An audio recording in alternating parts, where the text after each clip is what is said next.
ఎంతో సింపుల్గా డైలీ చేసుకునే కర్రీ సొరకాయ టమాటా కర్రీని చూసేయండి. ఇలా లాస్ట్కి పైన కొత్తిమీర కూడా వేసేసుకున్నాను.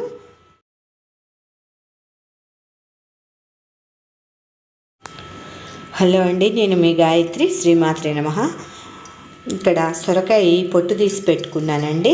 పొట్టుతో మనం కమ్మటి పచ్చడి చేసుకోవచ్చు. కాకపోతే మా ఇంటి నిండా చాలా పచ్చళ్ళు ఉన్నాయండి, అందుకనే ఇప్పుడు దీన్ని అయితే ఏం చేయట్లేదు. తీసి చూపించిన పచ్చడి చేసుకుంటే చాలా కమ్మగా ఉంటుందండి, రుచిగా.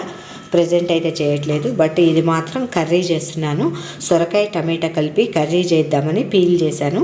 దీన్ని ముక్కలుగా తరుక్కుందాం. ముందైతే ఇట్లా సన్నగా నేను నిలువుగా అన్నీ పీసులుగా తరిగానండి. ఇప్పుడు దీన్ని చక్కగా ఒక్కొక్క పీసు చక్కగా సన్నగా తరుక్కుంటే కర్రీకి బాగుంటాయండి. నా వీడియోలు మీకు నచ్చినట్టయితే please like, share, comment, please subscribe. ఒక 5 చిన్న టమాటాలు తీసుకున్నానండి. వీటిని కూడా ముక్కలుగా కట్ చేసుకుందాము. సొరకాయ అయితే కట్ చేసుకున్నా, పచ్చిమిర్చి, కరివేపాకు అన్నీ రెడీ చేసి పెట్టుకున్నాను. ఇవి కూడా కట్ చేద్దాము. స్టవ్ ఆన్ చేసుకొని ప్యాన్ పెట్టుకొని ఇది వేడయిందండి. ఆయిల్ వేసుకుందామండి. దీంట్లో డైలీ చేసే సాధారణమైన కర్రీనే అండి, దీనికి స్పెషల్ ఏం లేదు. కొద్దిగా వేడెక్కింది. పోపు గింజలు, ఆవాలు, జీలకర్ర, ఎండుమిర్చి అన్నీ వేసుకున్నామండి. ఇవి కొంచెం చిటపట్లాడితే, దీనికి ఆనియన్ వేయట్లేదండి, ఎందుకంటే సొరకాయ చప్పగా తీయగా ఉంటుంది కదా. మళ్ళీ దీంట్లో ఆనియన్ వేస్తే ఇంకా తీయగా అవుతుంది, అందుకనే టమాటా యాడ్ చేస్తున్నా. కొంచెం ఆ చప్పదనం పోయి రుచి రావడానికి, తినేటప్పుడు బాగుండటానికి, కర్రీ కలుపుకోవడానికి యూజ్ అవుతుంది.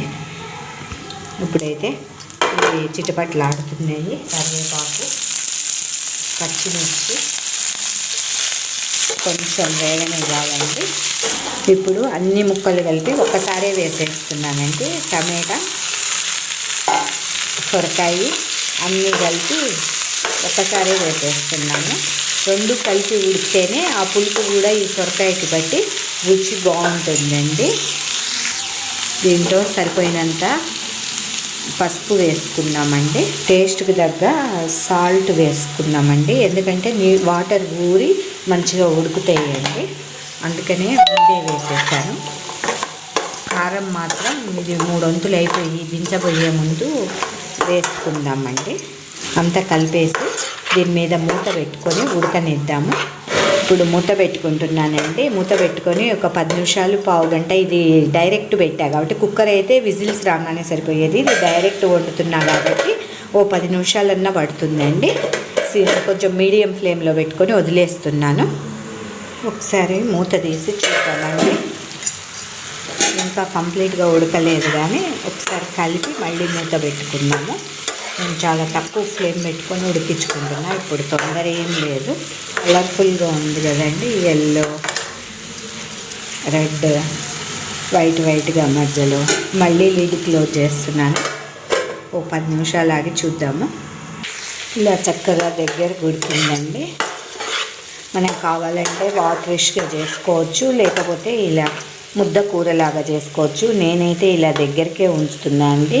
ముక్కని మనం ఇట్లా ఒత్తితే కట్ అయితే ఉడికినట్టే అండి. చక్కగా కట్ అయిపోయింది, చూస్తున్నారు కదా. ఇదిగోండి, 2 పీసులుగా అయిపోయింది.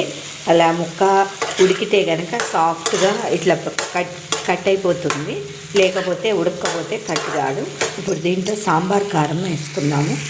ఆల్రెడీ మనం పచ్చిమిర్చి, ఎండుమిర్చి పోపులో వేసుకున్నాం కాబట్టి దీంట్లో కారం దాదాపు సరిపోతుందండి. ఇంకా తక్కువైతే కొంచెం ఎండు కారం వేసుకోవచ్చు, కానీ నేను సాంబార్ కారం వేస్తున్నా కాబట్టి ఆ కొంచెం తగ్గినంత వరకు సరిపోతుంది. అంటే దీంట్లో ఫ్లేవర్స్ అన్నీ ఉంటాయి. మసాలా కారం అంటారు, సాంబార్ కారం అంటారు, ఫ్లేవర్స్ అన్నీ ఉంటాయి కాబట్టి అడ్జస్ట్ అయిపోతుంది. ఎంతో సింపుల్గా, ఇది డైలీ వండుకునే కూరేనండి.